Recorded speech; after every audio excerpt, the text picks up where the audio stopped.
So, ito na mga kajak. Yeah. Yun, linis oh. Lalagyan natin grasa yan. Titignan natin kung may mga kain. Kung wala naman, kagrasaan na natin yan. Linis. Tapos ito yung ating bagong clutch component.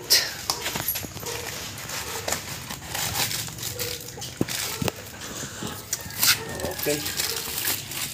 So ito yung kanyang release bearing. Ayun. Ganda. Yan natin ang grasa mamaya yun. Ito yung kanyang pilot bearing na bago. So, sinasabay-sabay na natin mga kajak yan. No? Ito yung luma, ito yung bago. Ayun. So, may number naman yan. Okay na to. Ganyan tayo mga kajak. Pagka nagpalit tayo, nagbukas tayo ng transmission, manual, lahat ipagkabay-sabay na para tatagal ulit ng 10 years. 2012 yan mga kajak ha, pero hindi pa nagagalaw. O, tignan nyo. Tignan yung kalalim mga kajak ko. Ayun o. Kita nyo yung lalim niya. Kaysa yung ano, ayan. Walang alog o. Walang kalog-kalog o. Ayos. Maganda yung mga spring o. Magandang klase bakit? Oo. Ice, anong ice in? Hindi.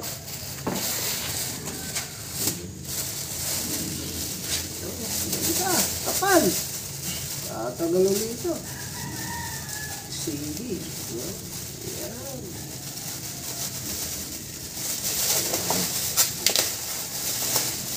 Yan. Ito yung ating luma, mga kajak. Ito yung ating luma.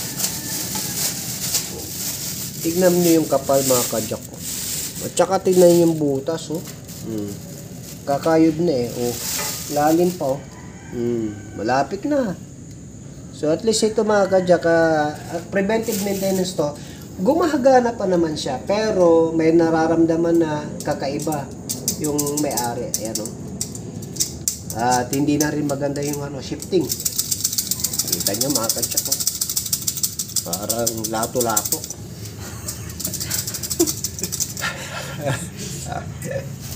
Ito mga kajak. Ganda. Ganda pa.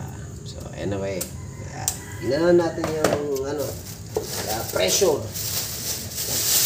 plate.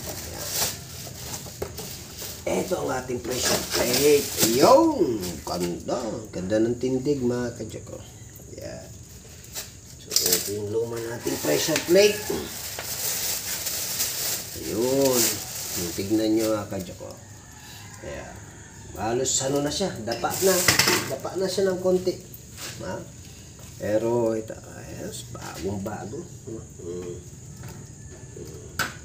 Ito nyo mga kajak. Ganda. Anyway, balik na natin yan. Para matapos na natin at makapaningil na tayo. Siyempre. Okay. Ito na rin yung engine support mga kajak.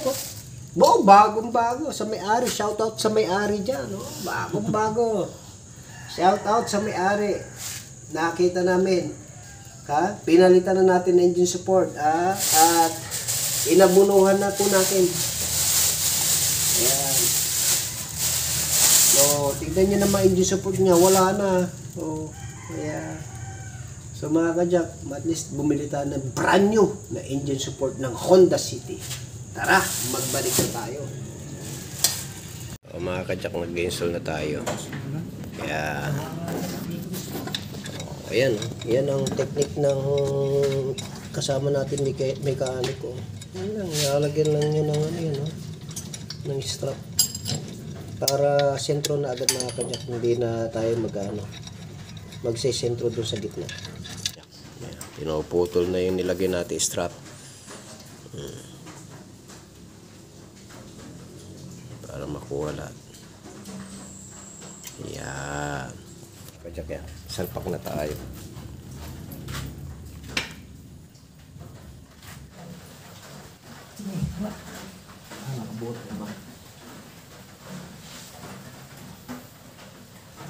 Tignan mo dyan, Mark. Ang butas.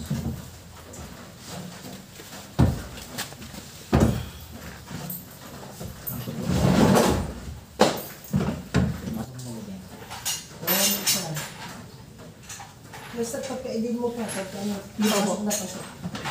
Yun! Pasok na pasok. Yan. Yan. Ito mo na kaya. Ilagay ko yung jeans support dito. Ito pa pala tayo. Ano? May mataas.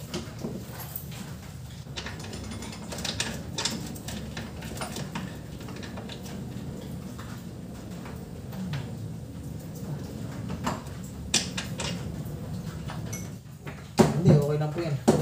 Yan, tama na yun bro. Ayan. Kaya pala hirap na hirap tayo magtaas eh. Ulam sa jack ito eh. So, alas na ibalik na natin. Battery na lang. Konti na lang mga kajak. Tapos na tayo. Yan. Konting-konti na lang.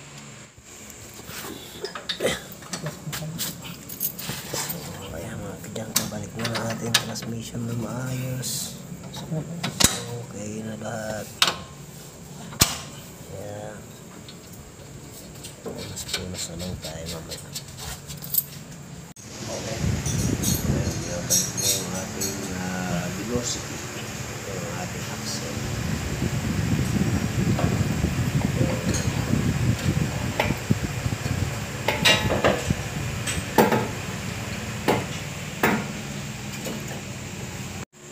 Yan.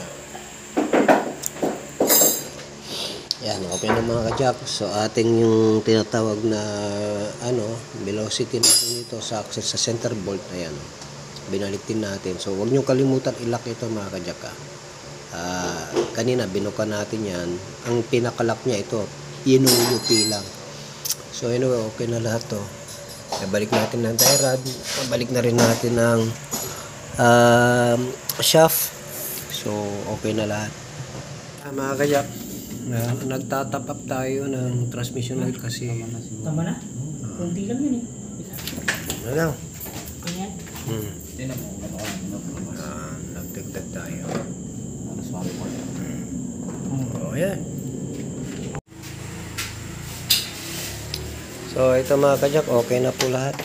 Ikabit na natin lahat, nabalik na sa tama lahat. Start natin ngayon. At tignan natin, check natin.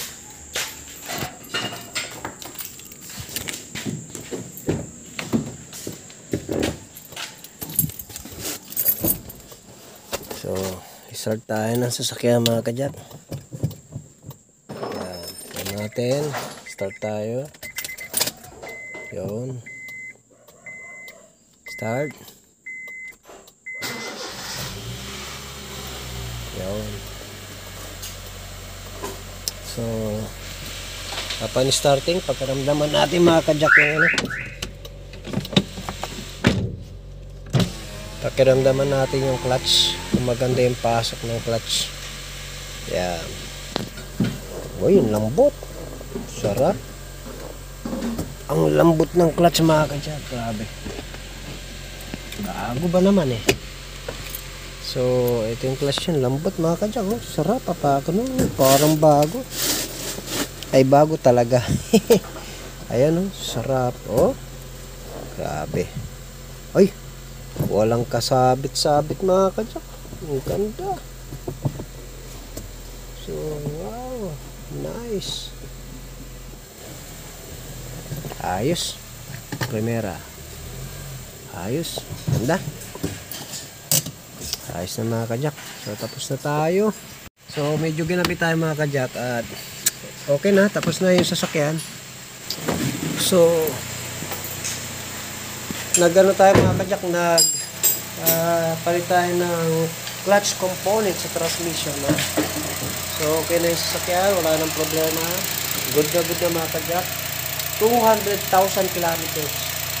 Nagpalit tayo ng clutch component. Honda City. Tama lang yung mga kajak, no? Pagdating ng 200,000 kilometers, ang ating clutch component, wear and tear yan, kaya nasisira talaga.